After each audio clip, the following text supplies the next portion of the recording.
Welcome to today's CPFF webinar. I am Tina Finelli and I will be your host for today. We are privileged to be joined by two ILD respirologists, Dr. Kerri Johannson and Dr. Amanda Grant-Orser. They will be speaking to us today about genetics and interstitial lung disease and sharing some very informative research insights from a great study. So please stay tuned because we are sure you will find all kinds of great insights here. I'm going to tell you a little bit about our speakers. Dr. Amanda Grant-Orser is recipient of the 2020 CPFF Robert Davidson Fellowship. She's currently a clinical fellow with the Interstitial Lung Disease Program at the University of Calgary under the mentorship of Dr. Kerri Johansson, who you will see later on today, and Dr. Fell. Her clinical interests include CTD-ILD and familial PF. You'll learn a little bit about that today. Dr. Grant-Orser's current research focuses on understanding patient values and perceptions regarding genetic testing for ILD. So welcome, Dr. Grant-Orser. Dr. Kerri Johansson also joins our webinar today, and she is the Clinical Associate Professor in the Departments of Medicine and Community Health Sciences, also at the University of Calgary. She's a member of the Snyder Institute of Chronic Diseases and is the research director for the Interstitial Lung Disease Program at South Health Campus. And she's also the director of the ILD Fellowship Program. So welcome, doctors. It's a pleasure to have you here, and I'm going to hand it over to you so you can do your thing. Sounds wonderful. Well, good afternoon, everyone, and thank you for joining us on our talk, Genetics and Interstitial Lung Disease. As mentioned, my name's Dr. Amanda Grant-Orser, and I'm going to be joined for mostly the question and answer period by Dr. Kerri Johansson, who some of you likely know well. So today, I'm going to discuss how genetics may be a useful tool for patients with interstitial lung disease, or ILD. Earlier this month, you had a talk on genetics and ILD from Dr. Allen, and you heard a little bit about how genetics are helping us understand how and why people get ILD, as well as some new exciting research that he's doing with his team about some evolving genetic tests. So today we're going to talk a little bit more about genetics and ILD with some overlap for that conversation, as well as some new information. We'll also be talking about the results of our national survey about patients' perspective, as well as first-degree relatives' perspective on genetic testing in interstitial lung disease, which some of you may have participated in. So very excited to share those results, which have now been published. We'll talk a little bit about access to genetic testing in Canada, and finally have some time for some questions and answers. So let's get started. How do we study genes? So again, just a bit of a refresher. DNA is the code in your cells that really influences everything that you are. And you can think of it as letters on a string shown here. And when we talk about a gene defect, there's really three main things that can go wrong with these letters on a string. Number one, you can have a letter that's inserted where it shouldn't be. You can have a letter that's deleted, or you can have a letter that has a repeat too many times, and that's called a copy number variant. The other thing that can happen is something called a single nucleotide polymorphism. And what a SNP is, for short, is when you have one letter that's a little bit different than the rest of the population, and it changes the end protein just a bit. And so we consider these SNPs a variant of normal. It doesn't necessarily mean that you'll get a disease, but it may predispose you to a disease. And we'll talk about how SNPs, or the single nucleotide polymorphisms, might be used in ILD research and for patient care. The other thing that we talk about, and so again, just a refresher, so we all have 23 sets of chromosomes in pairs, and we get one pair from mom, one pair from dad. And so the other thing we talk about when we're talking about genetics of ILD, and I think a really exciting area of research, is something called telomeres and telomere length.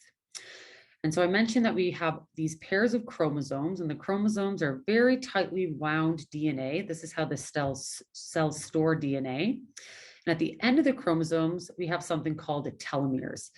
And these protect the DNA. And you can think of telomeres as the plastic end on a shoelace string. And every time the cell divides, that plastic cap gets shorter and shorter and shorter, till eventually the cells are no longer protected, that DNA isn't protected, and the cells stop working. And what we found is that there are genetic reasons and inheritance reasons that in ILD, patients can have shorter telomeres than the rest of the population. And that's what's shown here. This is an example of a test result of telomere length, that this person at age 50, when they look at the telomere length compared to the rest of the population, is in that first percentile, meaning they have a short telomere. And we'll again talk about how we could use this for ILD patient care. So I think the big but before we dive into all of these exciting tools is that we know that ILD is multifactorial. We know that there's lots of different reasons people get it, and genetics alone do not explain most causes of ILD. So most patients will not have a genetic cause, and even in families with a really strong family history, often we're not able to find the causative gene. Only about 20 to 25% of the time can we kind of pinpoint that causative gene. That being said, it's a really exciting future for ILD. There's a lot of research in this field, and so I'm happy to present some of that today. So I'm going to try and focus on three kind of key questions about whether genetics in ILD matters to you. And I'm going to try and answer, can we detect disease earlier? Can we better predict outcomes? And can we screen family members? So let's start with, can we detect disease earlier? So CT scans are being done a lot more in medicine. And when we're doing a lot of these CT scans, sometimes we find incidental findings or something that we weren't originally looking for. And when we find incidental findings in the lung that might look like a little bit of lung scarring, we call these interstitial lung abnormalities, or ILAs. So to give an example, you might have a CT scan of your abdomen for something, and sometimes we catch the bottom of the lung, and you might have something that looks like this, just a little bit of scarring. It doesn't really fit a clear pattern, and it's very mild. And these ILAs are not a disease by themselves. To have a true disease like interstitial lung disease, you need to have symptoms or changes on your pulmonary function tests. So we know that some patients with these interstitial lung abnormalities go on to develop ILD. So if we take all comers with normal CT scans and we do normal patients, no disease, no pulmonary function testing, and we CT scan them, upwards of 5 to 10% of people can have these ILAs. The majority of people do not get interstitial lung disease, but a good proportion, 20 to 40%, do go on to develop a true disease. And so the question is, well, how do we predict who's going to develop interstitial lung disease? So some of you may have seen a picture similar to this, or your respirologist might have drawn this to you in clinic, that when we talk about the diagnosis of interstitial lung disease, we usually meet people here. This is time over survival here. So we usually meet people here when people start to have symptoms. And when people start to have symptoms, there's different courses that the disease can take. For example, somebody might have a slowly progressive course, somebody might have a rapidly progressive course, and a lot of people are kind of in the middle. But the interstitial fibrosis or that scarring didn't just start out of the blue. It's probably been going on for some time with these lung micro injuries. And so what we're starting to question and understand is maybe these ILAs for some people are these early injuries that we're picking up on CT early. And so this is just another graph or example. So this is somebody who's been diagnosed with IPF. All of these squiggly lines represent these, again, the different disease courses that somebody can take.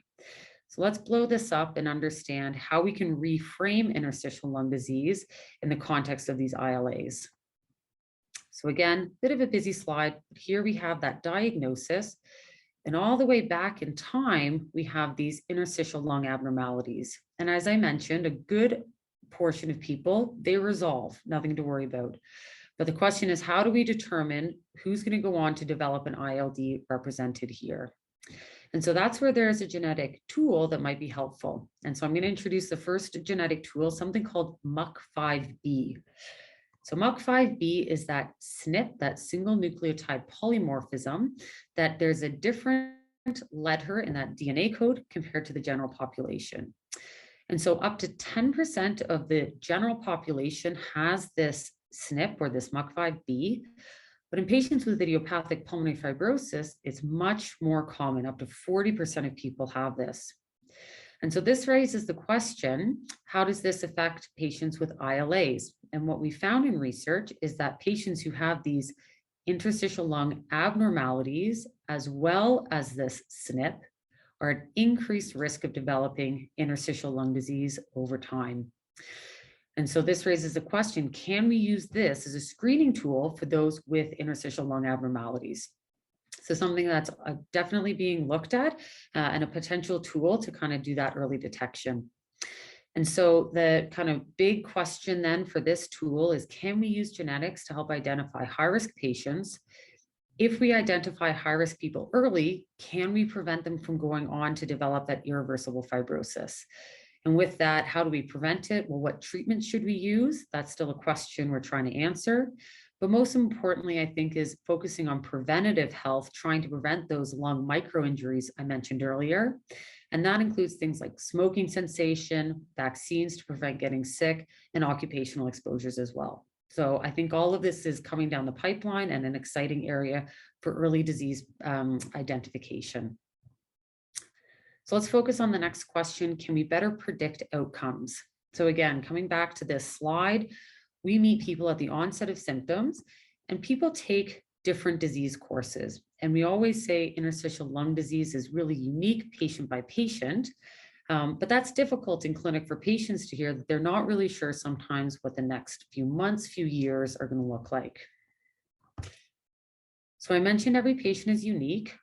Idiopathic pulmonary fibrosis is the most well-studied form of interstitial lung disease, and the historical survival averages are anywhere between 2 to 5 years after diagnosis. I think it's important to say that this varies widely. We are thinking that the antifibrotic medications that have been introduced over the past few years improves the survival. But again, it is a rapidly progressive disease for some people, but it's also very heterogeneous. And so we've developed some prediction models that can help patients.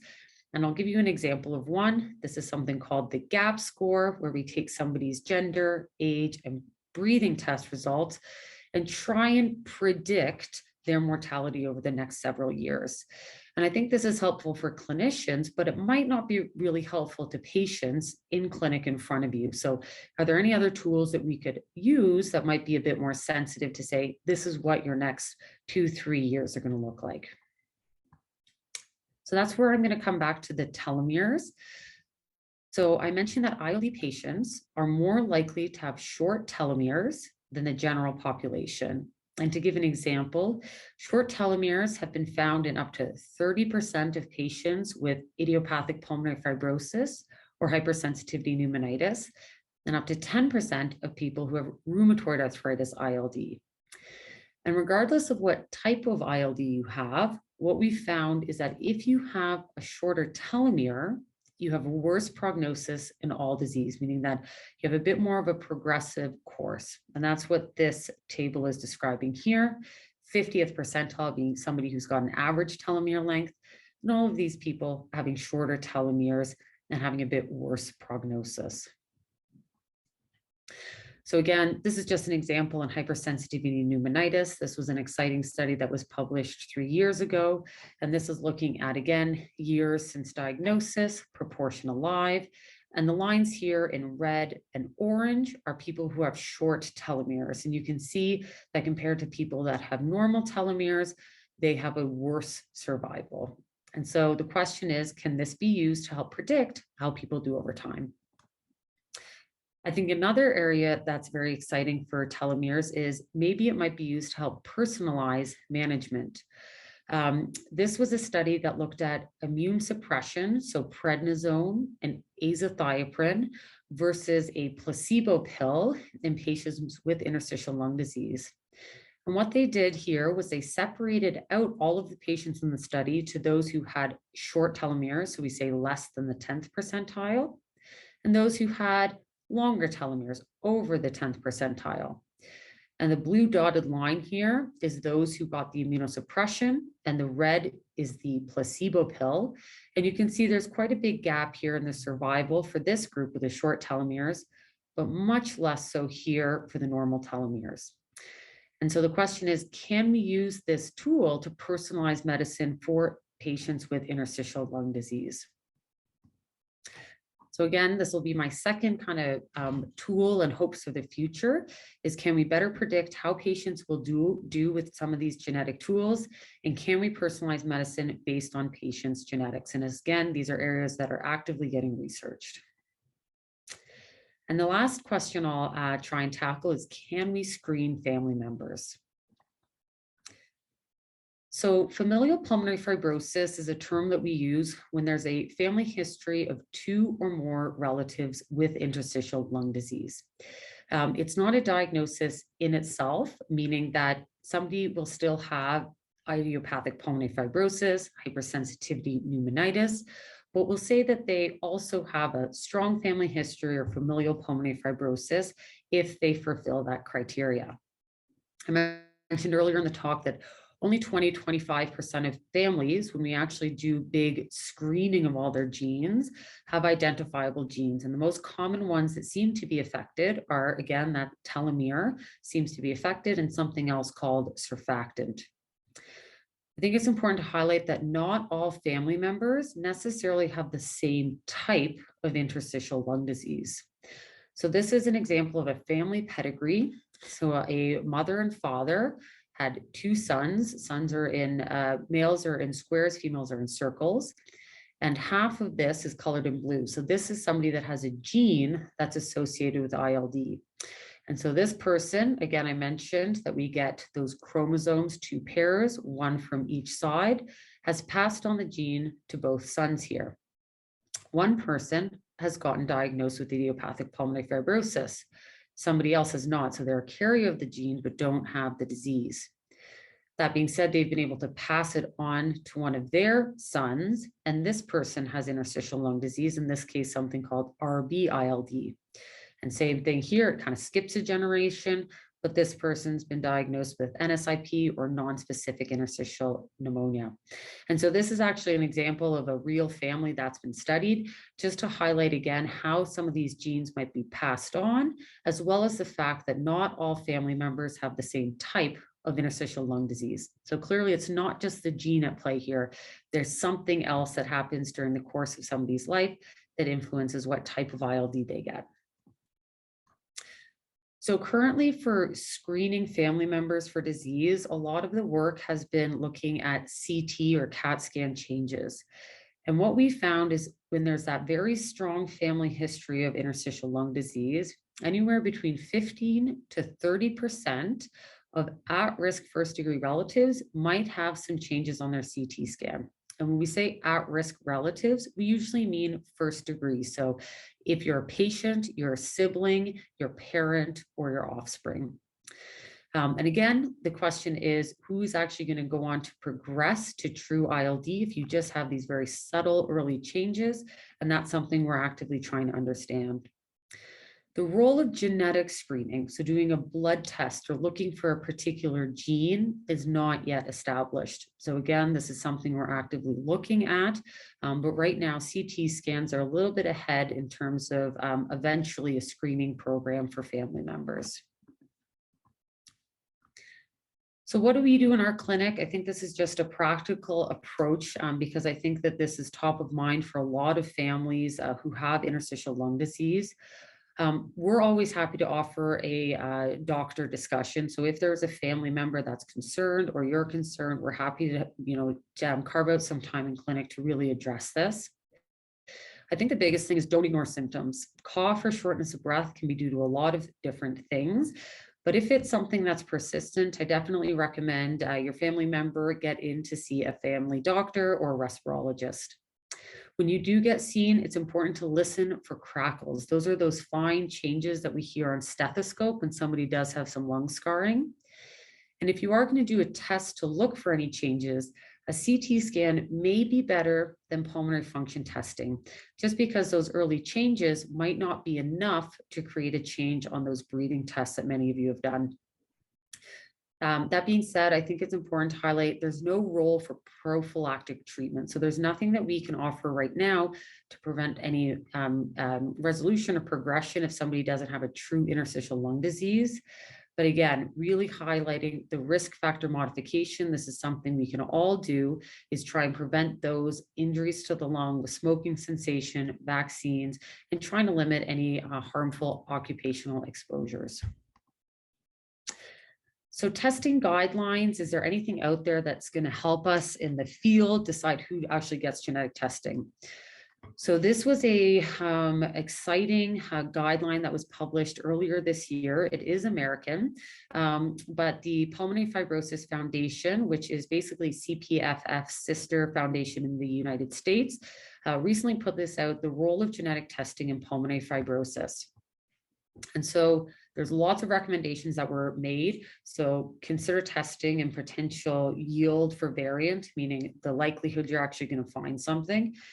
And so these are all the situations. And just to give an example, the first one here is patients with pulmonary fibrosis with family history of pulmonary fibrosis. So you can kind of interpret this as, oh, everybody with that history should get genetic testing. I think there's a big but here that we need to pause and reflect on. Number one, in Canada, genetic testing is not highly accessible.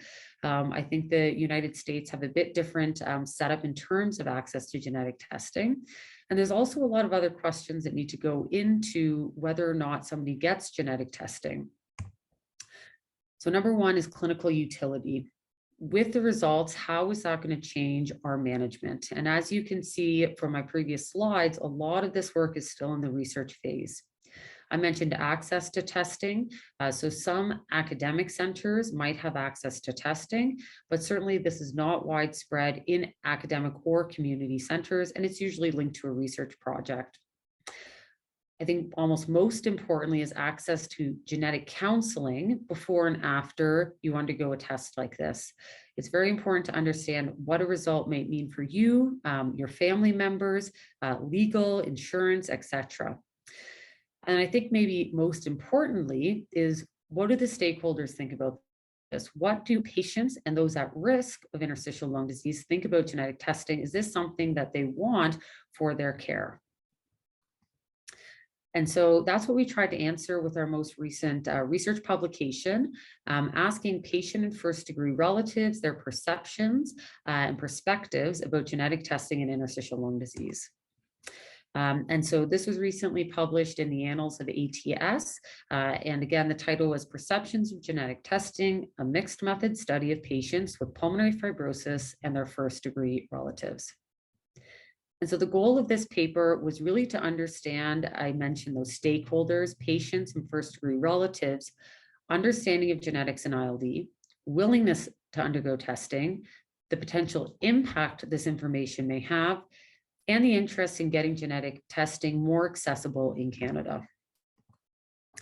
So there were two parts to this project. It was an online survey, and with the help of CPFF, it was distributed nationally as well as to the University of Calgary.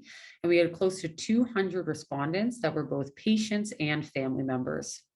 The second part was respondents were invited to participate in a 1-hour focus group, and we had 3 of those that ran last year, and this was conducted over Zoom, which was great because, again, we were able to include people from all across the country, and I'll dive into some of the results now. So this is just the demographics. This is who actually participated in the survey. So I'll just move this here. So the majority of people were patients. There were some people who were patients and also had a first-degree relative that were affected by pulmonary fibrosis. So you can kind of think about this as that familial pulmonary fibrosis group. And then we had 52 people that were first-degree relatives, no disease, but family members of those affected. And so here the sex, female and male, were equally split. Age was roughly in the 60s, but those who were first-degree relatives tended to be younger. We had almost all of the provinces and territories represented, which was great. And the most common type of diagnosis was idiopathic pulmonary fibrosis, but still lots of patients with connective tissue disease, hypersensitivity pneumonitis as well. And I think here highlighting that we asked if you had ever had genetic testing for pulmonary fibrosis, and the majority of people, 90%, said no, they had not. So the first question we asked our survey respondents was, would you be interested in genetic testing to look for genes associated with ILD? So just kind of see, is this something that patients and first-degree relatives want? And the majority of people said yes. That's in the black here, again, separating it into first-degree relatives, patients and first-degree relatives, and then patient. Really over 60% in every group said yes, this is definitely something that they would be interested in looking for. So that's the total here. The next group is, the next question was, do you think there's a genetic cause to you or your family members' interstitial lung disease? And so again, I'll just highlight the colors here. So yes is in black, gray is no, and then we also gave an I don't know in the lighter gray here. And overall, most people said I don't know. So for example, first-degree relative, 57% of people said I don't know if there's a genetic cause. Patients, 50% said I don't know. The only group that was a little bit of an outlier was that familial pulmonary fibrosis group, where there was a strong family history. 63% of people said, yes, I do think that there's a genetic cause to my ILD. So overall, though, in the total group, 50% said I don't know, 18 said no, 24 said yes. So the next question was, do you worry that other family members could be affected by ILD? And this was actually almost the opposite of what we saw in the last question. Almost all of the groups said yes, they worry that their family members could be affected by ILD. And I think this just highlights that even if somebody doesn't know if there's a genetic cause to their interstitial lung disease, this is still something that patients worry about, that their family could be affected, and really highlights some of the mental burden some patients have about the risk to their family members. We also asked why you might be interested in genetic testing. And there was a lot of really altruistic reasons. For example, helping others through research, help my family members understand. Some people wanted to help create new therapies. And patients in particular also were interested in understanding my prognosis. And as I mentioned earlier, this hopefully is a tool that we might be able to help with that question. We also asked, do you think testing could affect any of the following? And we asked about concerns or hopes, things like insurance, personal stress. I don't know what I would do with this information, life expectancy, family members' health. I would be worried I would have to tell my family, so disclosure, as well as my health behavior. Maybe that would change their health behavior, like quitting smoking, getting vaccines, or increasing exercise. And just to highlight a few interesting results here, 60% of first-degree relatives were worried about things like insurance. Less so, I think, for people who are already affected by the disease, but certainly this is something to pay attention to if you don't yet have a disease or are unsure of the risk of getting disease. This was also seen with personal stress and anxiety with this information. So 60% of first-degree relatives were a bit worried that it might affect their personal stress. Again, less so with patients that have the disease. What was really also interesting was my children or family members' health. This is where the patients were a bit more worried, 50% and 71%. And then finally, my health behavior. And this was a bit hopeful that this is where we can make the biggest impact with some of these tools, is that 30% of first-degree relatives said, yeah, you know what, that information might change my health behavior. And that's where we're hoping to do that risk factor modification. So this was the next part of our study. We looked at focus groups where we basically just got to chat and try and understand if there were any other concerns that we didn't really pick up on the survey. And there was really 4 big themes that came out of that discussion. The first was ILD disease knowledge and resource access. And so, for instance, somebody gave the example, and this is a quote from a patient: "I was told IPF and that idiopathic meant unknown. They don't know what is the cause." And so a lot of people were hopeful that maybe they'd be able to understand a little bit more the underlying cause of their disease.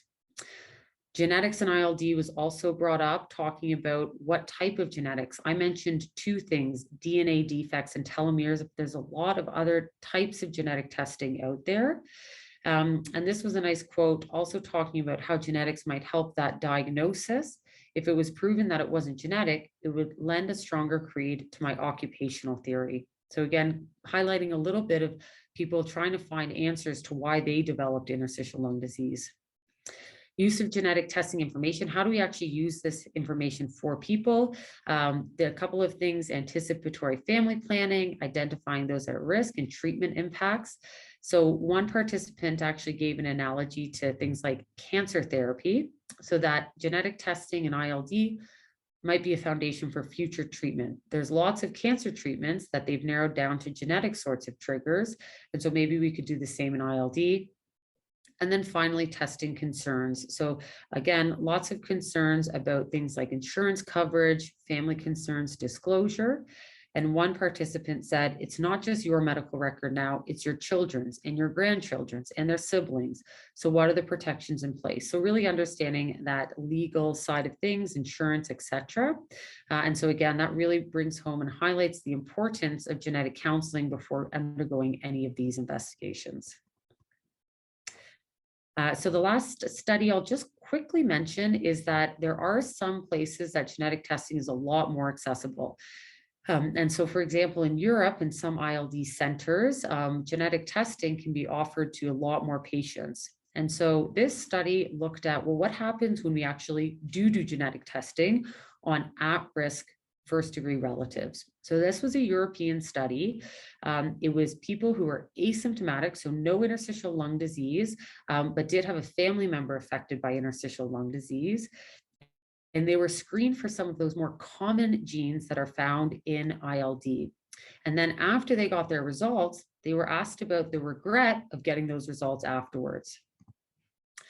And what they found in this study was that most people, 58%, had no regret. They were okay getting the testing and they had no regret afterwards.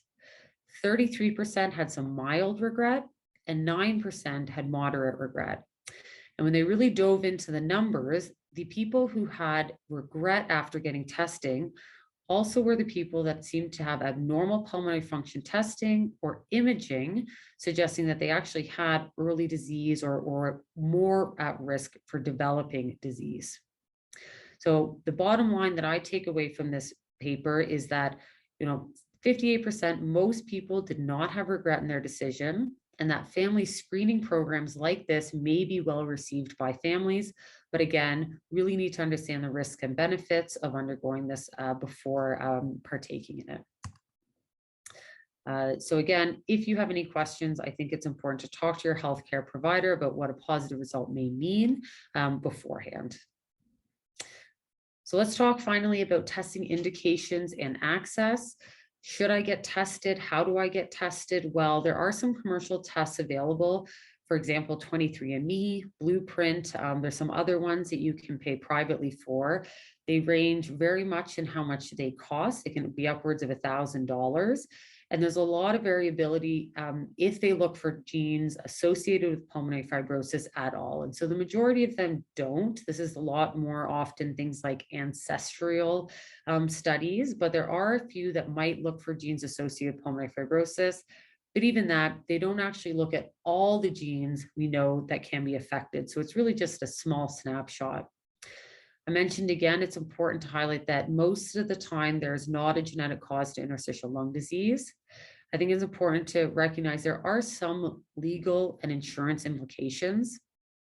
So there's been some legislation passed in Canada that says for things like work, you don't necessarily need to disclose a genetic test result.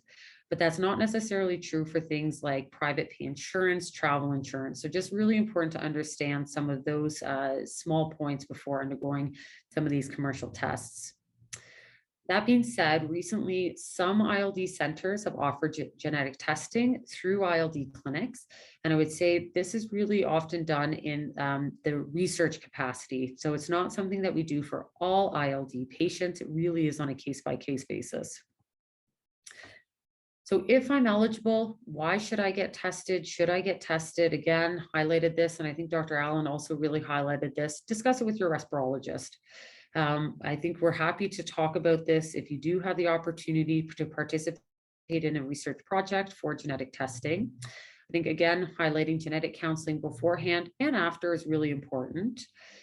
But what we're hoping is that these developing tools may help explain why you have ILD. They may help understand how and if your disease will progress. It may also help doctors look for other things that can be affected with some of these genes, like blood or liver problems. And I think, again, in a research capacity, help us better understand ILD and contribute to research. So looking ahead, again, it's a very exciting time for genetics. It's a very exciting time for ILD. I'm really hopeful that some of these things will be a useful clinical tool for patients and family members. In select cases, testing is available. And if you have any questions, speak with your ILD physician or your respirologist. I'd just like to take a special minute and a huge special thank you for all of the participants of the survey and focus group. We really appreciate your time and input to our research. Without you, this patient-centered research in ILD would not be possible. So thank you again. And I'm happy to take any questions. This is sunny Alberta, and happy to take any questions and answer anything I can. Awesome. Thank you, Dr. Grant-Orser. Okay, we do have a number of questions. First question is, how many people screened actually were found to have the disease? So I'm assuming how many were screened and were found to have the gene? Were there tests done to follow them to see if they actually ended up with the disease? Yeah, so when this study was published, they were looking really for pulmonary function test abnormalities and those CT abnormalities. So again, not everybody that has, and I think it's a spectrum when we're talking about these interstitial lung abnormalities to full-blown disease. It's a bit of a spectrum of where you get seen. And so that's where that 33% and 9%, the majority of those people did have some abnormal pulmonary function testing and interstitial lung abnormalities. A smaller handful of those, less than, I think about 10% actually had true undiagnosed interstitial lung disease. But that's where follow-up work following these people, now that they've got maybe those abnormal CT scans and looking over the next several years, there'll be a follow-up paper to say, well, of those that had some of these breathing test abnormalities or CT changes, X% developed ILD. Okay, great. Thank you. Another question is around how you did your survey and the number of people who were recruited. One of the questions here, I'm guessing it's not really a question, it's more of a statement, but PEI, Atlantic Canada seemed to account for only 1% of the population surveyed, yet PEI has the second highest per capita rate for IPF. Maybe you want to talk a little bit about how you recruited? Yeah, absolutely. I can answer that, or Kerri can tackle that. The way that we did it, as mentioned, is we tried to connect with a lot of the ILD centers or patient support groups and asked some of the nurse clinicians to send out the survey through that. The CPFF was also great. They sent out it in their newsletter as well as to their mailing list. We also use social media like Twitter to post it. So people were kind of invited if they follow any of the doctors or CPFF on Twitter. And then we also were publicizing it at the University of Calgary in our clinic as well. Hence why I think there's a bit more people from Alberta. So we don't actually, it went out, we cast a wide net. So we were really happy with the number of people that we did get. Unfortunately, I'm sorry if people out east, there was more people that might have tried to participate and we didn't reach you. But we're glad that some people were able to participate coast to coast. That's a really good point and a reminder for us to keep trying to make these studies and programs accessible as much as possible. And the CPFF has been a really helpful partner for that by distributing this through their monthly newsletters, their emails, and just sort of emailing the links for future surveys, because there will be more. And I know in this survey, we didn't have representation in Quebec either. The surveys were in English. And so, there's always some non-representation, and we'll keep working on that. That's great, thank you. So you had mentioned that your research focuses on understanding patients' perceptions regarding genetic testing for ILD. Do you have any insights around some of the biggest misconceptions you've seen? Yeah, that's a great question. And some of that was touched on a little bit in the focus groups, where we basically just had this open discussion. I think, one example was the understanding of what is genetics for somebody. For example, do I have to inherit it from somebody, or can I, myself develop a genetic change that's not inherited in families? So I think that there was a lot of role for education around that regard. In terms of misconceptions, I think that, it was more minor. I don't think there was anything glaring that came to light when we were doing our focus groups. I think people are really hopeful that there are genetic reasons that we can find that identifies why somebody might have ILD. I think the only kind of some misconceptions were that there are some experimental treatments out there that sometimes get publicized, things like stem cell treatments or infusions that aren't regulated, have not been tested in Canada or the United States. And so I think that some people raised, oh, well, what about this? It says that it fixes my ILD. And I think my caution would be a lot of these sites that sometimes promise fixing a genetic cause or using stem cells to fix a genetic cause. I'll say that the small caveat there is scleroderma, where there are research studies looking at that in Canada. But just be really careful if you're getting advertised about something that's aiming to fix your genetics, talk to your respirologist about that, because I think that there are a bit predatory trials out there that might not actually be scientifically driven.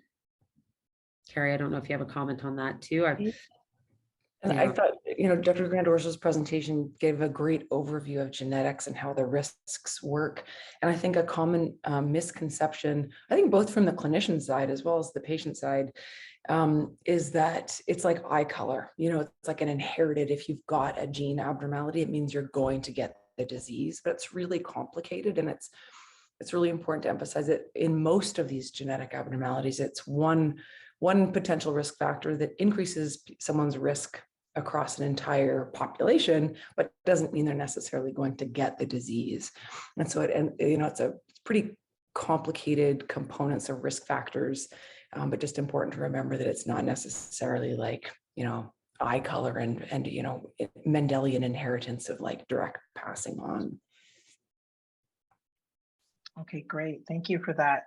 There's a question around young people getting this disease and whether genetic testing would help with that. I mean, this is typically often seen as an old person's disease, which is not the case. We know that.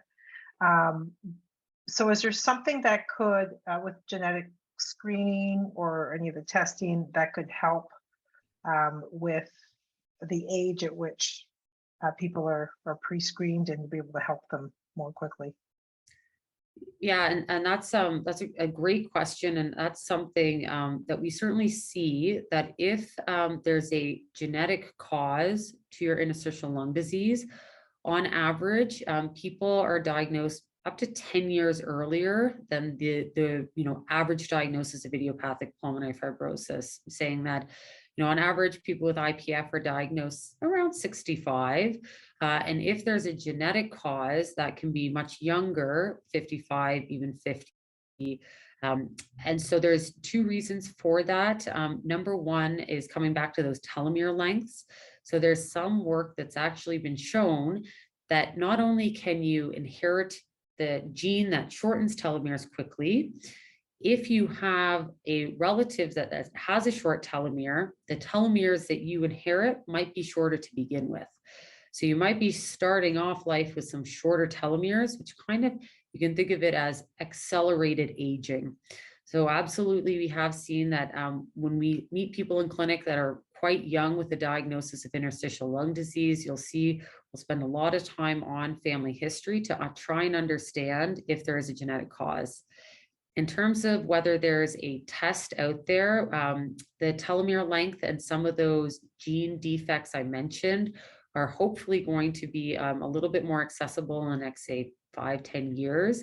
We're hoping to start a research program looking at telomere length. That's not quite prime time yet, but absolutely that's something that we're hoping will be useful for young patients in the future. Okay. And then there's a question around medication, or a couple of questions around medication. So if you're predisposed to have ILD, but don't yet have symptoms, should you be taking medication? Do these medications work? Yeah. So right now, there's no role for kind of prophylactic medication. So if you're at high risk of getting an ILD, let's say you've got a very, very strong family history, but you yourself are well, you don't have any breathing problem changes, you don't have any changes on your CT scan. Right now, there's no role for doing anything like OFEV, nintedanib, or pirfenidone, those antifibrotic medications. Same thing, there's no role for immunosuppression. I know a lot of patients with ILD are on things like steroids or CellCept. There's no role for that prophylactic treatment. I think the biggest thing that we can stress is that risk factor modification. How do we prevent the lungs from getting any injury? And again, that's where smoking cessation is so key. We know that smoking is related to lung disease and fibrosis. Getting vaccines to prevent bad lung disease. Unfortunately, COVID-19, for example, we know does increase your risk a little bit of pulmonary fibrosis, just the way that that virus affects the cells. So getting COVID-19 vaccines, as well as your pneumococcal, your pneumonia shot, and your influenza or flu shot. And then occupational exposures. This is an area that Dr. Johansson might be able to touch on more. This is her main area of research, but trying to prevent things in your environment or work that might predispose you to some of those lung injuries. Yeah, and we don't know that working in it, if you've got a genetic predisposition to pulmonary fibrosis, if ongoing work in a dusty work environment is going to accelerate that or increase the risk of developing disease. But it makes sense because we know it's a risk factor. Once we look at people with established pulmonary fibrosis, they more often have smoked, they more often have worked in dusty work environments, whether it's with vapors, gases, dusts, or fumes. Having worked in farming, we're working really hard to better understand the occupational and environmental risk factors. But I tell anybody who is at risk of getting pulmonary fibrosis, we know there are certain things that cause lung disease, like smoking and pet birds. So I would tell people not to get pet cockatiels and pet parrots as a risk factor for one subset of disease called hypersensitivity pneumonitis. I don't know that people have to go out and like kill their cockatiel immediately, but I would just say if you don't have one already, don't get a pet bird and then try to just be breathing in clean air. So, even when, out west, we have these terrible wildfires that happen every summer. When the air quality is very poor, consider yourselves in those at-risk populations where, those air quality health index scores are saying, are you an at-risk person? Have a filter on, don't be outside when the air quality is poor. Just trying to remember to focus on lung health with really preventative effort to just breathe in clean air, because it's the only thing we can really say is probably going to be good for you and certainly not harmful. That's great advice. Okay, so a few other questions. Are the lungs that are provided, donor lungs, are they typically checked? Like, is the DNA checked to make sure that there's no possibility of getting IPF with those new lungs? Great question. So anybody that undergoes a lung transplant donor, they would have had the donor would have had a lot of tests for the lungs to make sure that they're very healthy. So that includes a CT scan as well as a bronchoscopy, the camera test, where they actually go in and take a look, as well as samples of the lung to make sure that they're very healthy before they're getting transplanted to a new patient. So if there was ever any lung scarring in a donor lung, then they wouldn't be considered a candidate for donor. Right now, there's no genetic testing or telomere length testing, just the two things that I mentioned pre-transplant, because it's rare. These things are very, very rare. The majority of people do not have these genetic variants or those SNPs I mentioned, but absolutely before somebody would get a lung transplant, the donors would have a CT. And as I mentioned, those CT scans are really sensitive for picking up any early changes of lung scarring. I think otherwise the genetic testing and telomere length testing on donor lungs is really a research program at some of the larger transplant centers right now. So more information to come. Okay. And you mentioned a 2 to 5 year time of survival base in your early slides. Is that, the question is that based on current or old information? Yeah, so it's, I guess older information. As I mentioned, we're just now starting to see the group of patients that have been started on anti-fibrotic medication. So for pirfenidone and nintedanib, that have kind of started to surpass that 5-year time frame from when they became available. So they became available in 2014, I believe, and it was a little bit scattered across Canada when those drugs were approved. So we're just now able to study moving forward how those antifibrotic medications have changed survival. And so early results are suggesting that, yes, they likely have improved survival. So those are older data, but I think that they're still, conservative estimates for idiopathic pulmonary fibrosis. Okay, and did your study display any connection between chemotherapy drugs and ILD? So if I'm understanding that question correctly, so we weren't really looking in our study a genetic link for ILD. We were really just trying to understand patients and first-degree relatives' thoughts on it. In terms of the link between chemotherapy and interstitial lung disease, I think number one, it's rare to get chemotherapy-induced lung scarring, but we know that it happens. And we know that if you have a little bit of lung scarring before undergoing something like chemotherapy or radiation therapy, that can accelerate that lung scarring. And there's work now, again, within those tools I mentioned, like that MUC5B, as well as some other genetic variants, to see if you have some of those and you have a exposure, whether that also increases your risk of lung scarring.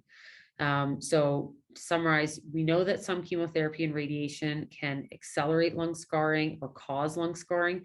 But right now it's very in its infancy, having genetic tools to kind of predict who's actually going to have that accelerated lung scarring. Okay, great. And I think I have one more question, and that is around insurance impact. So if you did find out that you could be predisposed, is it mandatory that you disclose this, and how could that impact you long term? So as I mentioned, there is something called the GINA, J-I-N-A legislation in Canada. And so I'm happy to share that afterwards, just understanding a little bit about genetic testing and what you need to disclose in Canada. And that was really around some of these commercial tests that were kind of coming out. So for example, 23andMe is probably the most popular. And so the government put through a little bit of legislation to say, you know, you don't need to disclose it to places like workplaces. Where that kind of falls through the cracks and where you really need to read the fine print is things that are a bit more private. So example, travel insurance. And so it's really important to understand, again, you know, before you get some of the genetic testing, if you are going to get life insurance or private long-term travel insurance, disability insurance, understanding the fine print, because some of those may ask you to disclose that information beforehand. So again, one example that you can do is get the insurance before you get genetic testing. That's often a recommendation, but just really understand and read the fine print and think about that ahead of time. And again, that's where a genetic counselor will be able to walk you through that step by step. That's amazing. Those are all the questions that we have for today. Is there anything else I just that had you'd like to close with? Yeah, I just had a direct question. Somebody asked, are short telomeres a component of other conditions too? I really only briefly mentioned this at the end, that short telomeres really affect cells that divide quickly. And so in our body, the main cells that divide quickly are lungs. We've got lots of cells that kind of shed in the lungs, the gastrointestinal tract, in particular, the liver, as well as our blood. We're always making new blood, and things like hair. So there is some other issues that can arise if you have short telomere. For example, you might hear or have been asked in clinic, oh, did you go gray early? And so again, all of these things you kind of think of as accelerated aging, that those hair cells that are dividing, you might go gray early if you've got really short telomeres.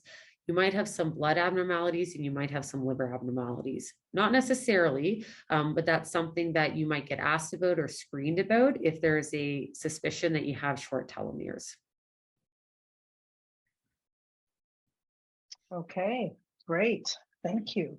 Well, we wanted to thank you both for attending today's session. This webinar has been recorded and the video will come out this week. So we invite you all to share this webinar, the video, when it does come out, or if you'd like to watch it a second time and just review the results of this great research, it'll be available for you on cpff.ca. We appreciate your time. Thank you very much. Well, thank you for having us, and we are very, very excited and happy to share the results of our survey, and we look forward to doing more patient-centered research with the Canadian population. Absolutely. Amazing. Thank you.